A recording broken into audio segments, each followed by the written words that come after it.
pessoal, tudo bem com vocês? Hoje esse vídeo é sobre autorresponsabilidade. É a parte 1 do assunto, porque como é um assunto bem extenso, tem bastante coisa pra gente tratar, eu vou dividir em alguns tópicos, ok? Então essa é a primeira parte, fica ligado. Se você ainda não se inscreveu aqui no canal, se inscreva para ficar por dentro de todos os assuntos. Ativa as notificações e se você gostou desse vídeo, já dá um like aqui para ajudar o canal, tá bom? Você sabia que você é 100% responsável pela vida que você tá levando? É verdade.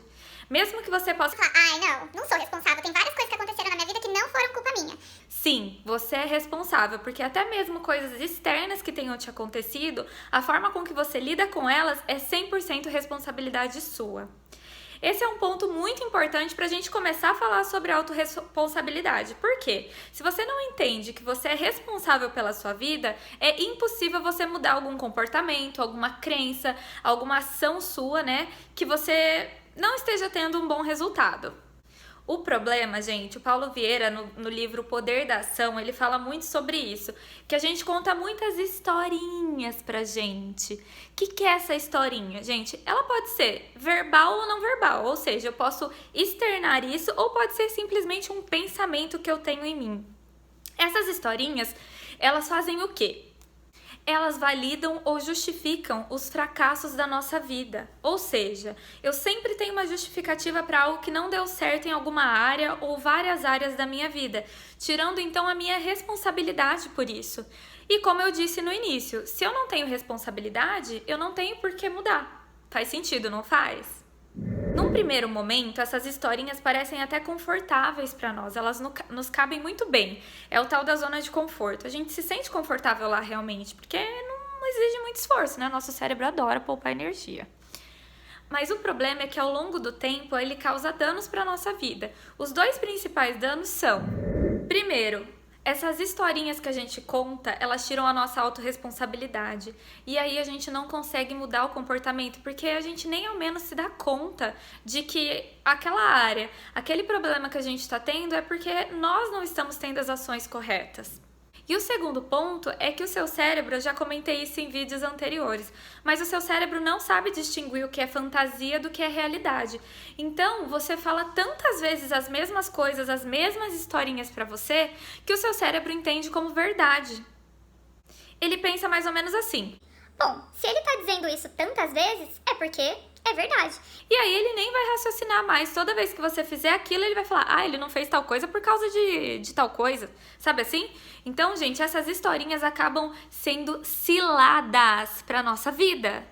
E aí eu te pergunto, né? Que eu tenho que perguntar: qual historinha você tá contando pra você? Quais são as historinhas que você tem levado na sua vida? Sabe essas historinhas de estimação? Vou dar alguns exemplos para vocês entenderem o que é essa historinha de uma forma prática. Quando eu tiver mais dinheiro eu vou ser feliz, porque é difícil, né? Hoje em dia não tem dinheiro, então eu não consigo ser feliz. Mas na hora que eu tiver dinheiro, eu vou ser muito feliz. Eu não consigo guardar dinheiro, porque eu ganho muito pouco, mal dá pra pagar as minhas contas. Se eu ganhasse mais, aí eu ia conseguir guardar dinheiro. Eu não consigo emagrecer porque eu como demais, eu não consigo me controlar com comida. Realmente, assim, não tem jeito, a comida é mais forte do que eu. Gente, todos esses são exemplos de historinhas que a gente conta pra nos enganar. E essas historinhas, elas têm 3 cunhos, elas podem ser enquadradas em 3 categorias. A primeira delas é a historinha que é mentira. A mentira a gente inventa pra diminuir a nossa culpa. Vou te dar um exemplo. 2 amigas que não se veem há muito tempo se encontram. Elas têm a mesma idade, só que a diferença é que uma está esbelta, saudável, com um corpo bonito, magra. Magra que eu digo, gente, é saudável, tá? Ela faz exercício 3 vezes por semana, controla a alimentação, porque na família dela ela sabe que tem uma predisposição para diabetes. Então ela é bem cuidadosa com o que ela come. Já a outra amiga, ela não cuida da alimentação, não faz exercício e ela sempre fala que ela não faz porque ela não tem tempo. E também porque o metabolismo dela é muito lento, segurando uma Coca-Cola na mão. O que a gente pode avaliar com isso? 1. Essa história é uma mentira. Qual é o comportamento que justifica esse fato? Ela fala que o metabolismo é lento e que não tem tempo para diminuir a culpa que ela sente por estar obesa. Qual é o resultado primário disso tudo? 1. A obesidade. Quais são os resultados secundários que isso pode trazer? Ou seja, decorrentes desse primeiro resultado podem trazer no futuro para a vida dela. Problemas no relacionamento com o marido, doenças, né? Então, doenças reais mesmo, fora a obesidade, que já é uma doença, outros tipos de problema para a saúde dela, baixa autoestima, falta de disposição. Ou seja, ela usa isso como desculpa para diminuir a sua culpa, eximindo assim a sua responsabilidade em mudar a história dela. Mas também existem as historinhas que são verdades. Eu uso uma verdade para me eximir, para justificar, eu coloco a culpa no outro. Ou seja, eu tiro a minha responsabilidade, a história é real, porém a culpa não é minha de não ter dado certo. A culpa é de algo ou alguém fora. Vou exemplificar. O empresário vai estar conversando com um amigo, os dois são do mesmo ramo, e um fala: porque esse Brasil é muito difícil, um dia o dólar tá alto, outro dia o dólar cai, mudanças no imposto, esse governo não dá, todo empresário nesse Brasil vai quebrar. Isso é verdade. Porém, esse outro amigo dele está tendo um bom resultado na empresa dele do mesmo ramo, nas mesmas condições que esse outro empresário. Ou seja, por que um empresário nesse Brasil problemático está crescendo e o outro não? Essa história é verdade, porém a culpa ele está colocando fora. Qual é o comportamento que eu consigo identificar? Que é uma verdade, porém ele está se eximindo. A acusação que ele faz ao governo, ao imposto, ao dólar, e nenhuma acusação que ele faz sobre a gestão dele, sobre a forma com que ele tem gerenciado o seu próprio negócio. Qual é o resultado primário disso? Uma crise financeira. E quais são os resultados secundários que podem vir? Problemas financeiros, emocionais, síndrome de burnout, estresse e muitos outros. E temos também a terceira opção, que é uma brincadeira, ou seja, uma história que eu faço uma brincadeirinha com o meu problema. Por que eu faço a brincadeira? Para tirar a importância desse problema, tirar o foco dele e deixar ele mais assim, engraçado. E aí com isso, as pessoas não vão me questionar ou me perguntar muito sobre isso. Exemplo, dois amigos se encontram, eles têm 55 anos. Um olha pro outro e fala: Nossa, Alberto, como você tá bem, você tá forte, tá malhado, hein, cara? O que você tá fazendo? Aí o Alberto responde: então eu tô fazendo bastante exercício, eu gosto de correr, faz bem pra minha cabeça, pra minha saúde. E enquanto isso, o João está gordinho e com um barrigão. E aí ele fala: o meu eu não tô fazendo exercício porque você sabe, né? Essa barriga aqui é de tanto fazer amor com a minha esposa. E logo eles mudam de assunto. Qual que é a categoria dessa historinha? É uma brincadeira. Quais são os comportamentos que eu consigo avaliar? Ele faz a brincadeira para tirar ele de foco e aí mudar o assunto. Tira o foco dele e vamos falar de outra coisa. Agora eu já fiz uma piada, então não tem por que a gente ficar falando sobre isso. Qual que é o resultado primário? O corpo disforme. Quais são os resultados secundários? Problemas no relacionamento, obesidade, não conseguir respirar direito e aí entre outros. Então, resumindo, nós temos 3 tipos de historinhas que a gente conta para nós mesmos e para os outros. As que são mentiras, que nós inventamos para eximir a nossa culpa, as que são verdade, que são reais, tem fatos reais nelas, porém eu também não assumo a responsabilidade, e as brincadeiras, onde eu brinco com o meu problema para tirar ele de foco. Essas 3, gente, são péssimas e nós precisamos tirar esse tipo de fala e de comportamento do nosso dia a dia. Isso não é responsabilidade, isso não é autorresponsabilidade. Com isso, eu não consigo mudar. Se eu não consigo mudar, eu permaneço no mesmo lugar e não é isso que a gente quer. Aí você deve estar se perguntando: tá, Camila, beleza, você falou das historinhas e tal, mas e aí, como que eu faço para mudar isso? Gente, nós precisamos transformar historinhas, que são esse mimimi que a gente conta, em histórias. Uma narrativa que é baseada em verdades, ou seja, você muda e aí você pode falar sobre isso porque é uma mudança de comportamento que você teve, que te colocam como responsável pelas suas ações.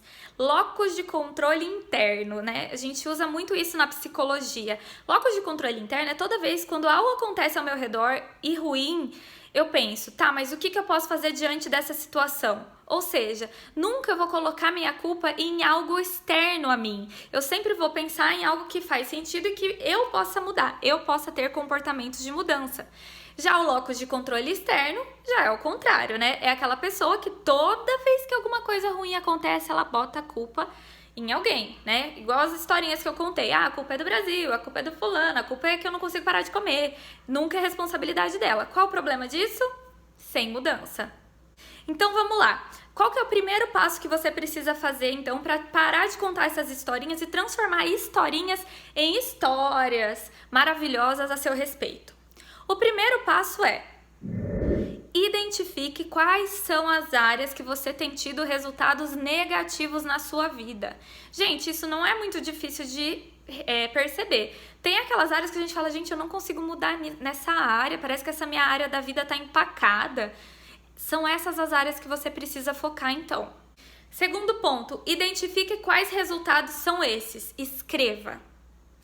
Após escrever, o terceiro ponto é você escrever quais são as historinhas que você tem contado para cada um desses pontos que você listou, ok? Não é um geral. Para cada resultado negativo, quais são as historinhas que você tem contado? Porque às vezes você tem um ponto negativo na sua vida que você conta mais de uma historinha. O quarto passo é você identificar qual é a categoria dessa historinha. Ela é uma verdade, uma mentira ou uma brincadeira? Qual que é o resultado primário? Ou seja, o que ela traz de negativo para a sua vida? E quais são os resultados secundários, que podem no futuro, por conta do resultado primário, trazer de ruim para você no futuro, né, na sua vida. E por último, crie uma nova história. Qual vai ser o seu novo padrão? Então, eu não consigo parar de comer, nananã. Qual que é o novo padrão? Eu sou saudável, eu só como o que eu preciso, esse é o meu novo comportamento. Declare isso sobre a sua vida, escreva isso. E todas as vezes que você contar essa historinha, seu cérebro vai falar, opa! E o que você vai fazer? Repetir pelo menos 5 vezes a nova história. Eu realmente consigo me controlar, eu não preciso comer toda hora. E aí você conta essa nova história pelo menos 5 vezes. Isso vai servir para você ajudar o seu cérebro a criar um novo caminho neural, uma nova resposta para essa mesma situação, até com que ele aprenda. Como lembra que o cérebro não sabe a diferença de realidade e mentira, e aí ele vai aprender que quando você pensar em comida, ele vai lembrar, eu sou saudável, eu não preciso comer toda hora, ele vai lembrar do seu novo padrão. Para isso, a repetição é importante. A neurolinguística diz que nós aprendemos pela repetição. Por isso, gente, exige essa energia aí sua, mas com certeza vai valer a pena e trazer resultados muito bons para o seu comportamento. O Paulo Vieira fala uma coisa que me marcou muito, tá? Tem poder quem age. Não adianta nada você ter bons pensamentos e não partir para ação, né? Então você precisa agir. Toda ação gera mudança de pensamento e não ao contrário. Não pense que você tendo, não, eu vou mudar, agora eu vou ser diferente, essa área eu não vou mais fazer nada de errado. Se você não tomar uma ação quanto a isso, não vai adiantar. Então pare de ficar pensando no que você quer fazer e simplesmente faça. Saia do papel, deixa a sua cabeça e passa para o plano real. Tem poder quem age. Então, o nosso desafio com essa aula, com esse vídeo aqui, gente, é parar de contar historinhas e passar a ter histórias para contar, histórias verdadeiras, histórias positivas sobre as mudanças que nós tivemos nas nossas vidas, tá? Isso vai depender 100% de você. Não culpe agentes externos. Olhe para o que você é responsável. Autorresponsabilidade. Você assume o controle da sua vida.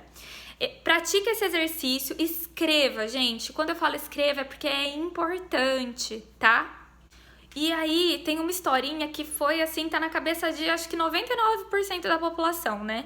Que a gente não pode ser feliz em todas as áreas da nossa vida, que é meio que impossível a gente ser feliz em todas as áreas da nossa vida. Gente, isso é uma mentira, né? É mais ou menos aquele negócio, se você tem sorte no amor, você tem azar no jogo, ou ao contrário. Gente, isso não é verdade.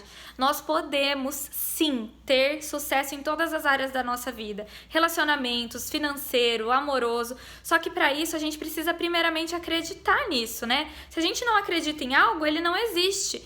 Então, por favor, melhor do que construir novos pensamentos, gente, é desconstruir coisas que nos limitam, crenças limitantes.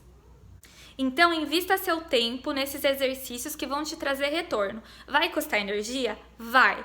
Vai ter hora que você não vai querer fazer nenhum desses? Sim, mas persista. Coloque como objetivo, tá? E coloque em lugares visíveis. Eu sempre falo disso também, porque quanto mais visão a gente tem do que a gente precisa fazer, que não é algo natural, melhor. Mais insightzinhos, inputs a gente vai colocando no nosso cérebro. Bom, por hoje é isso. No próximo vídeo eu vou continuar falando sobre autorresponsabilidade. Como eu disse, é um tema longo, cheio de detalhes, cheio de técnicas e novas perspectivas pra gente enxergar, né? E ser cada vez mais dono da nossa própria vida, dono dos nossos sentimentos e dos nossos pensamentos.